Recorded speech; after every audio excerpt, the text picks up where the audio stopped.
तो आज देखेंगे हम त्रिभुज 6 चैप्टर।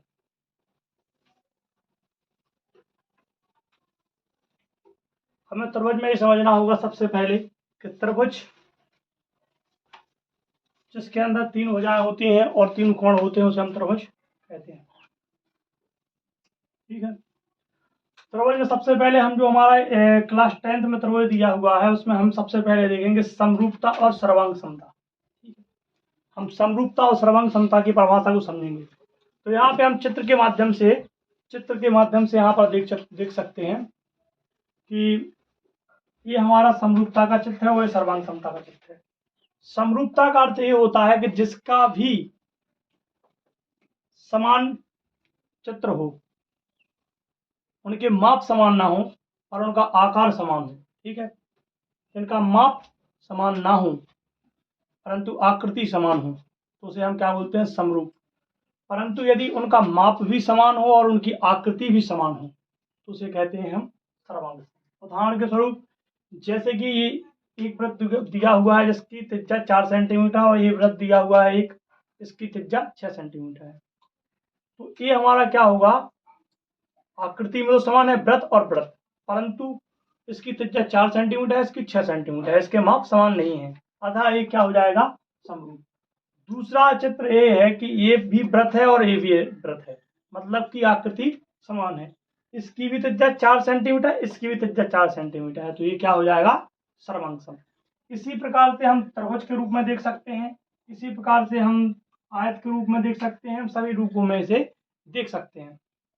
हमें पता है कि यदि किसी भी प्रकार का ऑब्जेक्ट जो हमारे 6.1 में रिक्त स्थान के रूप में दिए हुए हैं उसमें हमारा ऑब्जेक्ट दिए हैं कि सभी वृत्त समरूप है या सर्वांग सम है, तो सभी वृत्त हमारे क्या होते हैं, समरूप होते हैं। परंतु यही क्वेश्चन लिखा होता सभी समान माप वाले वृत्त कैसे होते हैं, तो क्या होते, सभी समान माप वाले वृत्त सर्वांग सम। ठीक है, सभी त्रिभुज कोई भी क्वेश्चन हो XYZ क्या होगा, यदि सभी लिखा हुआ है और माप समान है तो वो सर्वांग सम है और माप समान नहीं है तो क्या होगा, समरूप है। ठीक है, तो 6.1 में जो रिक्त स्थान है वो कुछ इसी प्रकार के उन्हें हम कर सकते हैं। तो सभी वृत्त डॉट डॉट डॉट होते हैं सर्वांग सम या समरूप, समरूप होंगे, सभी वर्ग भी समरूप होंगे, सभी डॉट डॉट डॉट त्रिभुज समरूप होते हैं। तो कौन से त्रिभुज समरूप होते हैं, ऐसे कौन त्रिभुज हैं जो समरूप होते हैं या सर्वांग सम होते हैं, कौन होते हैं, समबाहु त्रिभुज। ठीक है,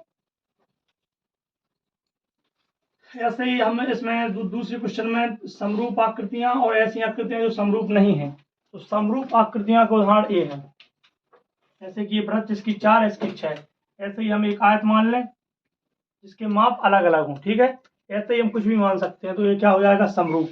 और समरूप नहीं है अर्थात क्या है, वो सर्वांग सम है, तो ये हो जाएंगे सर्वांग सम के 2 उदाहरण। ठीक है, इसका 6.1 हम कर सकते हैं।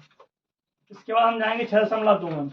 तो जब भी हम 6.2 पढ़ेंगे तो हम इसमें देखेंगे आधारभूत समानुपातिकता प्रमेय को। ठीक है, आधारभूत समानुपातिकता प्रमेय अर्थात थेल्स प्रमेय हम देखें यदि A B C D E, हम जब भी इसमें आधारभूत समानुपातिकता प्रमेय लगाएंगे तो AD बटे BD, ये हिस्सा इसके बटे में BD बराबर होगा AC AE sorry upon EC। ठीक है, या हो सकता है AD बटे AB, AD एक हिस्सा पूरे हिस्से के बराबर। ठीक है, AE बटा हो सकता है AC। ये हमारे आधारभूत समानुपातिकता प्रमेय के प्रतिबंध। तो हम शुरुआत करते हैं 6.2 में हम शुरुआत करते हैं पहले क्वेश्चन से। तो पहला क्वेश्चन हमारा ये है, यहाँ पे हम देख सकते हैं कि ABCDE दिया हुआ है।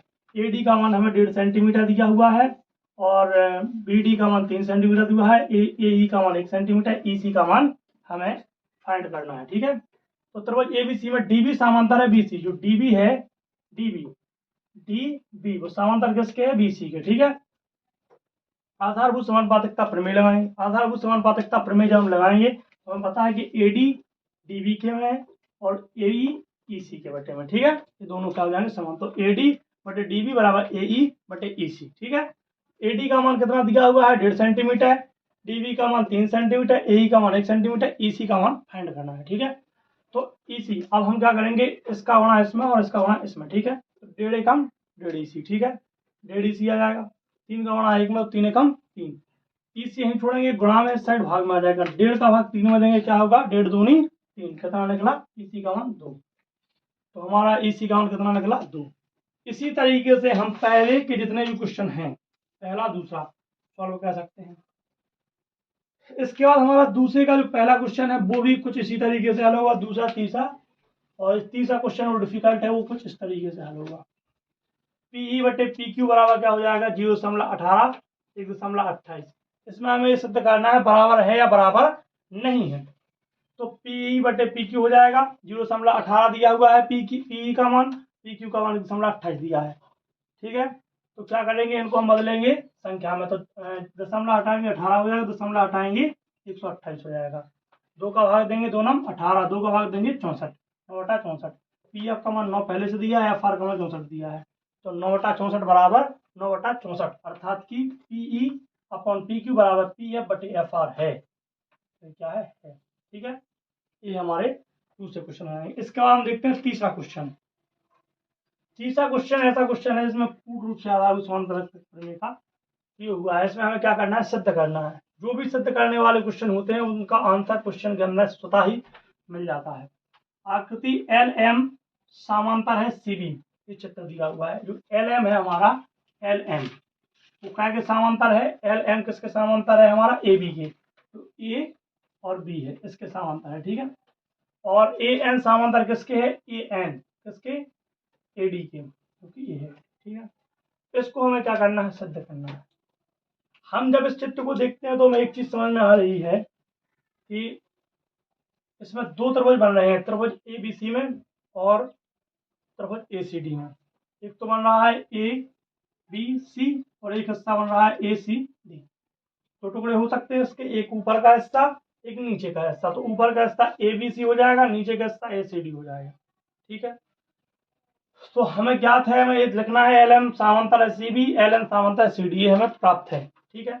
इसके बाद सिद्ध करना में हमें दिया हुआ है ए एम बटे ए बी बराबर ए एन बटे ए डी। ये हमें क्या करना है, सिद्ध करना है। ए भी हमें क्वेश्चन में दिया हुआ। उपपत्ति में हम क्या कहते हैं कि मूलभूत समानुपातिकता प्रमेय लगाएंगे, ठीक है। तो जब भी हम मूलभूत समानुपातिकता प्रमेय लगाएंगे तो हम सबसे पहले लगाएंगे त्रिभुज ए बी सी में, ए बी सी ऊपर के हिस्से में, ठीक है। तो हम ऊपर के हिस्से में जब लगाएंगे तो क्या हो सकता है, ए एम बटे बी एम, ए एम बटे A B, sorry A M बटे मतलब ए हिस्सा पूरे इस हिस्से के बराबर है, ठीक है, ए एम बटे ए बी। और इसी रूप में ए एल बटे ए सी, दो मान निकलेंगे, ए एम बटे ए बी, ए एल बटे ए सी। ऊपर के हिस्से से मतलब नीचे के हिस्से से मतलब नहीं है हमारा, ठीक है। और जो हमारा क्या है ए एल सी है वो दोनों में क्या है, कॉमन है, ठीक है। तो क्या बन जाएगा, ए एम बटे ए बी बराबर ए एल बटे ए सी, ए एम बटे ए बी और ए एल बटे ए सी, ठीक है। ये कड़ा हमारा पहला निकला, पहला समीकरण, ठीक है। इसके बाद हम लगाएंगे त्रिभुज ए सी डी में, ए सी डी में, ठीक है। तो ए सी डी में भी ए एल सी है और ए बी सी में भी ए एल सी था, ठीक है। तो एक बन जाएगा हमारा ए एन बटे ए डी, ए एन बटे ए डी, और दूसरा बन जाएगा ए एल बटे ए सी।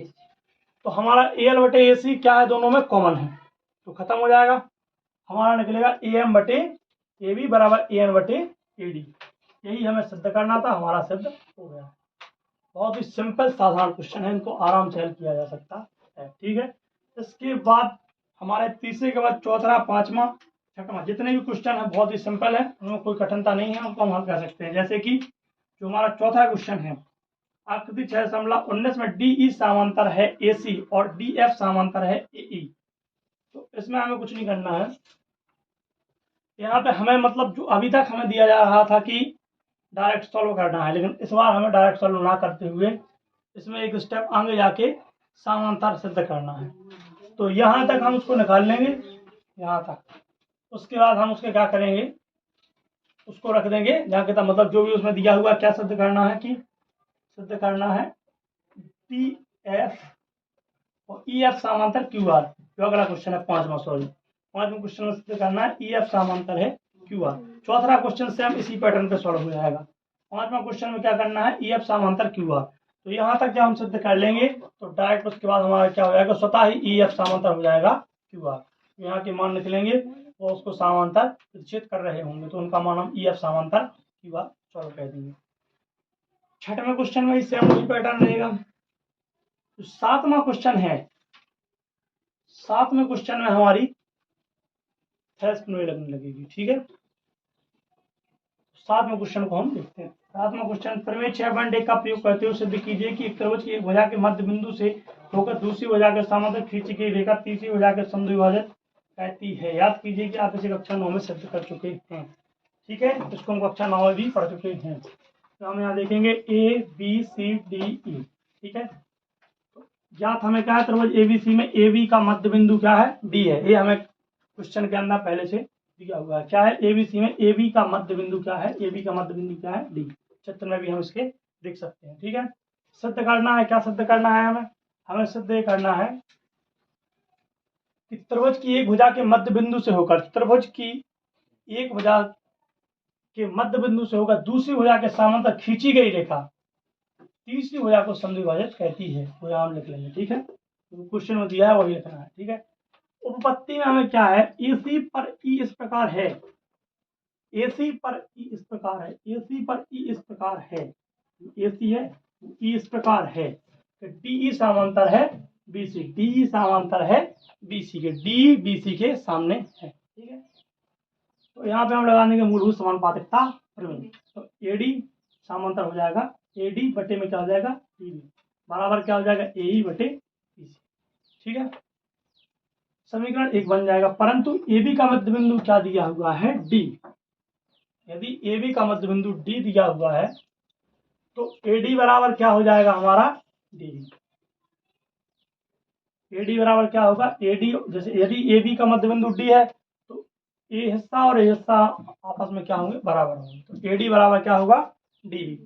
यदि AD बराबर DB होगा तो DB के में हम गुणा 1 मान लेंगे। ठीक है, DB इस साइड है, गुणा में 1 में, तो इस साइड क्या होगा भाग में। तो AD बटे DB बराबर क्या बचेगा, केवल 1। तो AD बटे DB बराबर क्या बचा 1।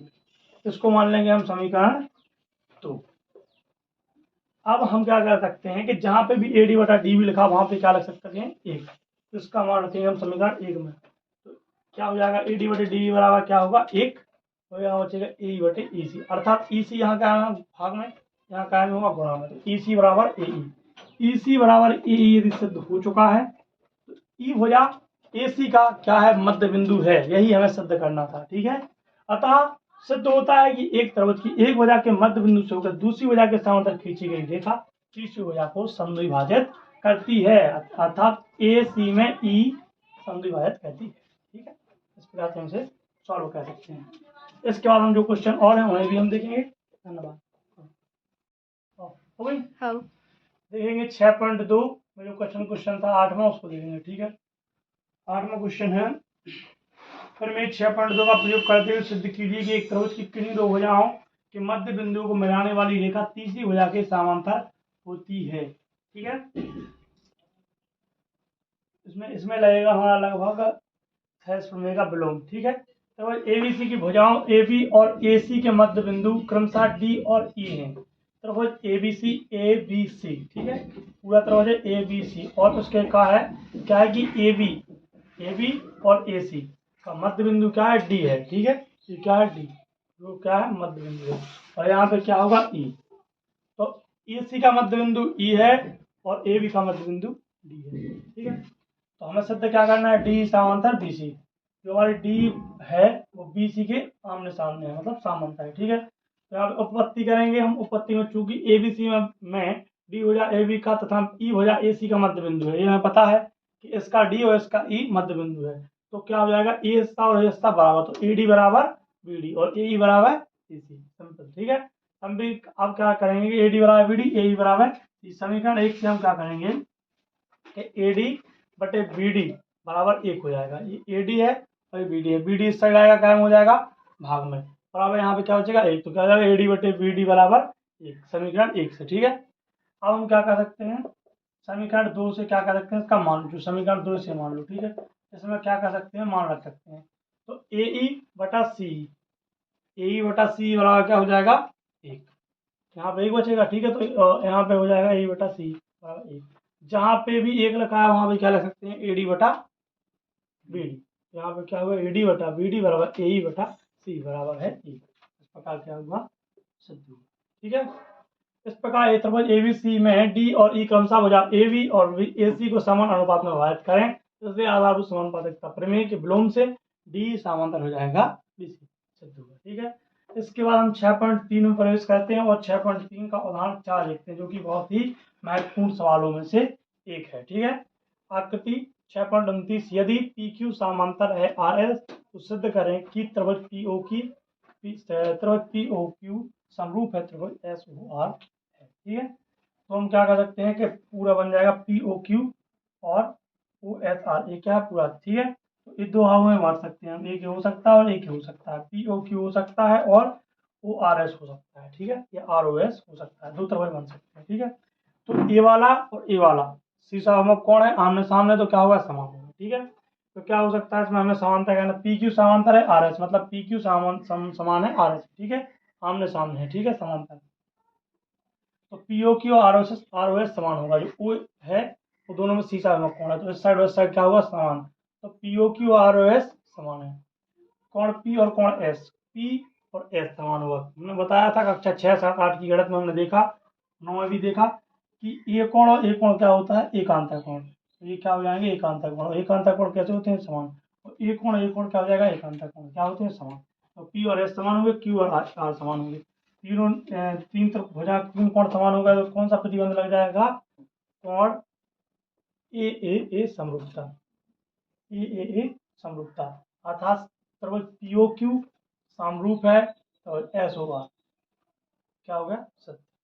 कौन सा प्रतिबंध लगा, ए समरूपता, क्योंकि ए कोण तीन कोण समान हुए। ठीक है, तीन कोण समान हुए तो ए समरूपता लगा। इसके बाद हम देखते हैं कुछ प्रश्नावली 6.3 में पहले का दूसरा क्वेश्चन, तो थोड़ा कठिन है। ठीक है, त्रिभुज एबीसी पहले दूसरे क्वेश्चन सिंपल है, इसलिए आप आसानी से हमें कर सकते हैं। त्रिभुज एबीसी और त्रिभुज क्यू आर पी में, ठीक है, तो त्रिभुज एबीसी हो जाएगा और क्यू आर पी हो जाएगा, तो एबीसी और क्यू आर पी। ठीक है, तो हम लोग क्या कर सकते हैं, ए बी बटा क्यू आर, ए सी बटा क्यू पी, बी सी बटा आर बी, अर्थात कर्ण बटा कर्ण, लंब बटा लंब और आधार बटा आधार। तो ए बी बटा क्यू आर, तो ए बी का मान क्या है 2, और क्यू आर का 4, तो 2/4, सी ए का 3, पी क्यू का 6, बी सी का 2.5 और पी का 5। काटो, 2 एकम 2, 2 दूनी 4, 3 एकम 3, 3 दूनी 6, 2.5 एकम 2.5 दूनी 5, तो 1/2 1/2, अर्थात तीनों क्या है समान है, अर्थात कौन सी प्रतिबंध रहेगा एस एस एस, और क्या हो जाएगा सिद्ध। इसके बाद हम देखते हैं दूसरा क्वेश्चन। दूसरा क्वेश्चन है त्रिभुज ओडीसी समरूप है त्रिभुज ओबीए, कोण बीओसी बराबर 125, सीडीओ बराबर 70। ठीक है, तो त्रिभुज कोण डीओसी, कोण डीसीओ और कोण एबी निकालना है। हो सकता है इसमें से केवल एक कोण पूछा जाए, लेकिन यहाँ पे तीनों तीनों ही निकालना हम लिखेंगे। यहाँ पे चित्र देखते हैं, कोण 70, डी का मान क्या है 70, कोण सीडीओ बराबर 70, तो डी का मान 70, और यहाँ पे कोण ओ का मान क्या है बीओसी बराबर 125, तो ओ की जगह क्या लग जाएगा 125। हमें ज्ञात है कोण बीओसी बराबर 125, सीडीओ बराबर 70, त्रिभुज के दो कोणों का मान कितना होता है 100, चतुर्भुज के दो कोणों का मान 180 अंश है, तीनों कोणों का मान 180। पता है ये क्या है, ये क्या है रेखिक युग्म है, और दोनों रेखिक युग्मों का मान कितना होगा 180 अंश। तो कोण डीओसी प्लस कोण बीओसी बराबर 180 अंश, तो बीओसी का मान 125 है, डीओसी का निकालना है, तो 180 माइनस 125, तो कितना निकलेगा 55 डिग्री। इसी प्रकार ये पहला आंसर हमारा निकला। ठीक है, इसी प्रकार त्रिभुज डीओसी में क्या करेंगे हम, त्रिभुज के तीनों कोणों का एक कितना होता है 180 अंश, तो कोण डीओसी प्लस कोण सीडीओ प्लस कोण डीसीओ बराबर क्या हो जाएगा 180 अंश। तीनों का मान, डीओसी का मान है पता है 55 है, सीडीओ का मान 70 है, डीसीओ का मान निकालना है। ठीक है, तो क्या कर सकते हैं 55 और 70 कितने हो जाएंगे 125, 180 में से 125 माइनस होंगे, क्या बचेंगे 55। तो कोण DOC का मान भी 55, ठीक है। ये दो मान निकाला है, 55 55, ठीक है। अब तीसरे का मान देखते हैं। कोण ODC समांतर हो जाएगा, सॉरी, कोण ODC समरूप है कोण OBA के, ठीक है, त्रिभुज OBA के, सॉरी। तो कोण OCD बराबर क्या होगा, कोण AB OAB, ठीक है। यदि इस त्रिभुज समरूप हो गया तो उनके कोण क्या होंगे, समान। तो ये समान हो गया तो OCD का मान कितना था, 55। OCD का मान 55, तो OAB का मान भी कितना निकलेगा, 55, ठीक है। तो क्वेश्चन हो। इसके बाद हम देखते हैं 6.3 का 10वां क्वेश्चन। हम देखेंगे आज 6.3 के जो हमारे कुछ क्वेश्चन हुए थे। इसके बाद जो 11वां क्वेश्चन है, जो थोड़ा डिफिकल्ट है, उसको हम देखेंगे। 11वां क्वेश्चन है, आकृति 6.40 में AB बराबर AC वाली एक समद्वि बाहु त्रिभुज ABC की बढ़ाई हुई भुजा CB पर स्थित E एक बिंदु है। यदि AD लंब BC और EF लंब AC, तो सिद्ध कीजिए कि ABD समरूप है ECF, ठीक है। फिर हम देखेंगे कि हम एक त्रिभुज बनाएंगे ABC, जहाँ पे हम B भुजा को बढ़ाएंगे E तक।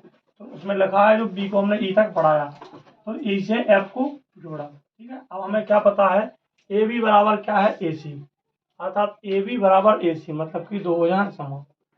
इसके बाद बढ़ाई गई भुजा CB, क्या बढ़ाई गई भुजा CB, ठीक है। पर एक बिंदु E स्थित है, यहाँ पे एक बिंदु E स्थित है, ए भुजा बढ़ाई गई यहाँ तक। AD लंब है BC, जो AD है वो मतलब जो AD है वो BC में प्रतिच्छेद कर रहा है, अर्थात उसमें लंब है, वो सीधा डल जाएगा, ठीक है। तो AD क्या है, लंब है BC पर, ठीक है। इसी प्रकार EF लंब है AC पर, अर्थात कि EF डला हुआ है AC पर, ठीक है। तो EF इसमें डला हुआ है AC में, A और C यहाँ से डला है, दो भागों में बांट, जैसे BC को D क्या कर रहा है, दो भागों में बांट रहा है AD लंब। इसी प्रकार EF AC को दो भागों में बांट रहा है, ठीक है, ऐसा लंब है। ये सब हमें पता है, तो हमने क्या थे में लिख दिया। इसका सिद्ध करना है, हमें सिद्ध करना है त्रिभुज ABD और ECF, ABD और ECF इतना हिस्सा और ABD इतना हिस्सा, ठीक है। मैं AB बराबर AC और समान भुजाओं के सम्मुख कोण समान होते हैं। अब हमें मतलब सिद्ध करना है A, त्रिभुज ABD और ECF, ठीक है। मैं AB बराबर AC, तो हमें पता है और समान भुजाओं के समरूप कोण समान होते हैं, तो कोण AC भी बराबर है कोण ABC। जो AC C कोण और B कोण, C कोण है और B कोण है, दोनों ही बराबर कोण हो गए, ठीक है। इसी प्रकार कोण ECF और कोण ABD, C कोण और B कोण, इस साइड से इस साइड, दोनों साइड से C और B कोण क्या होंगे, समान होंगे। कोण AC बराबर कोण ECF, कोण ABC बराबर क्या होगा, कोण BABD, जो B क्या है दोनों में कॉमन, क्योंकि AD लंब है BC और EF लंब है AC, तो कोण AD बराबर क्या हो जाएगा, कोण EFC, क्योंकि D पे क्या बन रहा है, 90 डिग्री, F पे क्या बन रहा है, 90 डिग्री।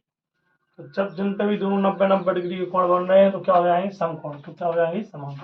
अतः समीकरण 1 और समीकरण 2, दो चीजें हमारी समरूप हो चुकी हैं, इसलिए समान हो चुकी है, इसलिए त्रिभुज ABD समरूप होगा त्रिभुज ECF। इस प्रकार हमारा क्या होगा, सिद्ध। इसके बाद हम चलते हैं 12वें क्वेश्चन पे। 12वें क्वेश्चन में हम देखेंगे, क्वेश्चन लिखा हुआ है, एक त्रिभुज ABC की भुजाएं AB और BC तथा मध्य का AD एक अन्य त्रिभुज PQR की क्रमशः भुजाओं PQ और QR तथा मध्य का PM के समानुपाती है, ठीक है।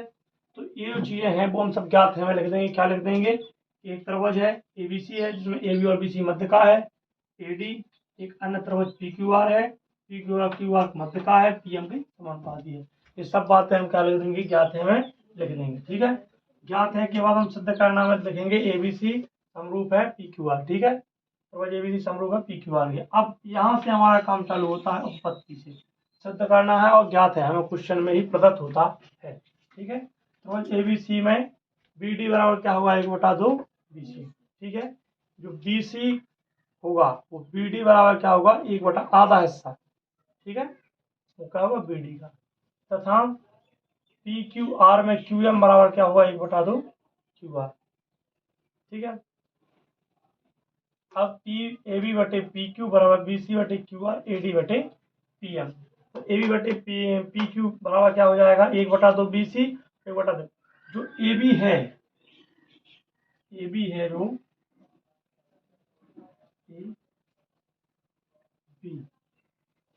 तो ए बी के मान के बराबर है वो क्या है, बी सी आधा है। ठीक है, 1/2 है। और पी क्यू का क्या है, 1/2 क्यू आर। ठीक है, और बराबर क्या हो जाएगा, ए डी बटे पी एम। इस तरीके से क्या हो जाएगा, ए बी बटे पी क्यू बराबर बी डी बटे क्यू एम बराबर ए डी बटे पी एम। अतः समरूपता एस एस एस, मतलब तीनों भुजाएं समान हो चुकी हैं, अतः समरूपता एस एस कटौती लग जाएगी। अतः त्रिभुज ए बी डी समरूप हो जाएगा त्रिभुज पी क्यू एम के। समरूपता त्रिभुजों के संगत कोण क्या होते हैं, समान होते हैं। अर्थात त्रिभुज ए बी डी कोण ए बी डी बराबर होगा कोण पी क्यू एम के, और कोण ए बी सी बराबर होगा कोण पी क्यू आर के। ठीक है, अब त्रिभुज ए बी सी और त्रिभुज पी क्यू आर में ए बी बटा क्या हो जाएगा, पी क्यू। क्या करना है, क्योंकि अपन को संगत भुजाएं क्या होगी, समान, और बी सी बटा क्या हो जाएगा, क्यू आर। तो कोण ए बी सी बराबर कोण पी क्यू आर। समरूपता क्या है, एस एस एस कसौटी, दो भुजाएं और एक कोण हो गई समान, तो इसलिए क्या हो जाएगा, त्रिभुज ए बी सी समरूप होगा त्रिभुज पी क्यू आर। और संतुलित। इसके बाद 13वां क्वेश्चन है। 13वां क्वेश्चन हमारा है, एक त्रिभुज एबीसी की भुजा बीसी पर एक बिंदु डी इस प्रकार स्थित है कि कोण एडीसी बराबर कोण बीएसी उसमें प्रदत्त है। इसके अलावा दर्शाइए कि सी ए स्क्वायर बराबर C B into C D. परीक्षा की दृष्टि से यह सवाल अत्यंत महत्वपूर्ण है। ज्ञात है, मैं लिखेंगे त्रिभुज एबीसी जिसकी भुजा बीसी पर एक बिंदु डी इस प्रकार स्थित है कि कोण एडीसी बराबर कोण बीएसी। त्रिभुज एक एबीसी बनाया, उस पर डी एक ऐसी जगह स्थित है कि कोण एडीसी, जो डी पे कोण बन रहा है और जो ए पे कोण बन रहा है वो क्या है, समान है। ठीक है, तो सिद्ध क्या करना है, सिद्ध करना है सी ए स्क्वायर बराबर C B into C D. ये क्या करना है, सिद्ध। हमें दिया क्या है, कोण एडीसी बराबर कोण बीएसी, यह पता है कि बराबर है, ज्ञात है। इसके बाद फिर कोण बीसीए और कोण डीसीए, बीसीए और डीसीए दोनों सी कॉमन है, तो कोण सी समान हो जाएगा। कोण बीसीए और कोण डीसीए और अनिष्ट है, सब एक समान है। इस वाले त्रिभुज में भी है और इस वाले त्रिभुज में भी है। ठीक है, डीसीए में भी है और इसमें भी है, दोनों में है, इसलिए क्या हो जाएगा, बराबर। ठीक है, इसके बाद इसमें क्या लग जाएगा, ए समरूपता कसौटी। तो एबीसी त्रिभुज और त्रिभुज एडीसी समरूप हो जाएंगे।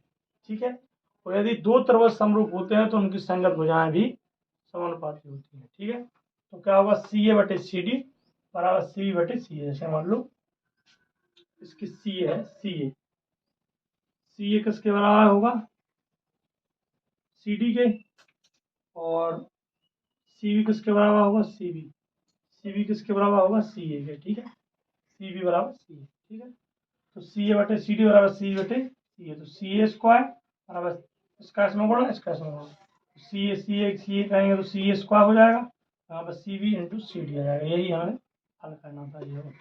ठीक है, सिद्ध हो गया। इसके बाद हम अगला क्वेश्चन देखते हैं, 15वां क्वेश्चन। तो 15वें क्वेश्चन की लैंग्वेज है, लंबाई 6 मीटर वाले एक ऊर्ध्वाधर स्तंभ की भूमि पर छाया की लंबाई 4 मीटर, जबकि उसी समय 1 मीटर की छाया की लंबाई 28 मीटर। तो मीटर की ऊंचाई ज्ञात कीजिए। तो माना समकोण त्रिभुज दो चित्र बनाएंगे हम, एक एबीसी और एक मान लेंगे डीईएफ।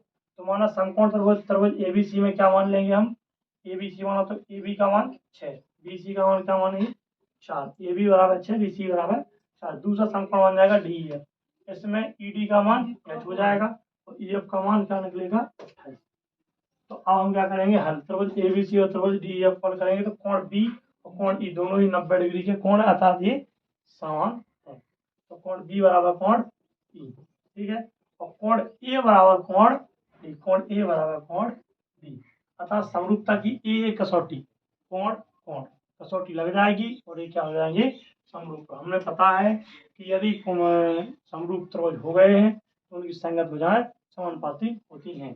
तो ए बी बटा में हो जाएगा डी, बी सी बटा में हो जाएगा ए। कह दिया, ए बी बटा डी, बी सी बटा ए बी का मान हमें पता है 6, डी का मान हमें पता है कि h है, बी सी का मान हमें पता है कि 4 है, ई एफ का हमें पता है कि 28 है। ठीक है, तो आप क्या करेंगे, 6 गुणे 28 कह देंगे, 4 गुणे एच कह देंगे, तो 4h बराबर 28 गुणे 6। 4 यहाँ क्या में है, गुणा में, इस साइड क्या में आ जाएंगे, भाग में। 4 का भाग देंगे 28 में, 4 7 28, 7 का गुणा करेंगे 4 7 के साथ 28, 7 6 40, सॉरी 7 गुणा 6 करेंगे तो कितना आएगा, 7 6 40। तो क्या निकला एच का मान, इस प्रकार हमारी 6.3। ठीक है, इसके बाद हम 6.4 क्या क्वेश्चन लिखेंगे। 6.4 का पहला क्वेश्चन है, मान लीजिए त्रिभुज एबीसी समरूप है त्रिभुज डीईएफ और इनके क्षेत्रफल क्रमशः 64 सेंटीमीटर स्क्वायर और 121 सेंटीमीटर है। यदि ईएफ बराबर 15.4 सेंटीमीटर तो बीसी ज्ञात कीजिए। ठीक है, इसमें हमें 3 चीजें दी हुई है। एक त्रिभुज एरिया ए त्रिभुज एबीसी बराबर 64 दिया हुआ है, एरिया डीईएफ बराबर दिया है 121 और ईएफ बराबर दिया है 15.4। हमें निकालना क्या था, बीसी हमें निकालना है। ठीक है, तो यहाँ पर हम रखेंगे A R A B C बटे क्षेत्रफल के बटे में क्षेत्रफल को रखते हैं, भुजा के बटे में भुजा को, तो ए बी सी बटे डी एफ त्रिभुज का क्षेत्रफल और ई एफ बटे बी सी। ठीक है, तो बी सी बटा ई एफ, तो यहाँ पे ए बी सी की यहाँ 64, डी एफ की यहाँ 121, बी सी का मान पता नहीं है, निकालना ही है, और ई एफ का मान 15.4 है। अब क्या 64 इसका वर्ग होता है 8 का, तो 8 की स्क्वायर हो जाएगा, 121 किसका वर्ग होता है 11 का, तो 11 की स्क्वायर, 8 बटा 11 की होल स्क्वायर। इसी प्रकार बी सी बटे 15.4 की होल स्क्वायर, होल स्क्वायर से होल स्क्वायर कैंसिल। ठीक है, होल स्क्वायर से होल स्क्वायर कैंसिल, तो 8 बटा 11 बराबर बी सी बटे 15.4। ठीक है, तो इसका इसमें गुणा, इसका इसमें गुणा, तो 8 गुणा करेंगे 15.4 और 11 गुणा करेंगे बी सी, तो 15.4 गुणा 8 करेंगे तो 122.2 आएगा, इसमें 11 का देंगे भाग, तो निकलेगा हमारा 11.2 सेंटीमीटर, 11.6 सेंटीमीटर। ठीक है, इस प्रकार से हम सॉल्व कर सकते हैं। Thank you so much. आगे क्वेश्चन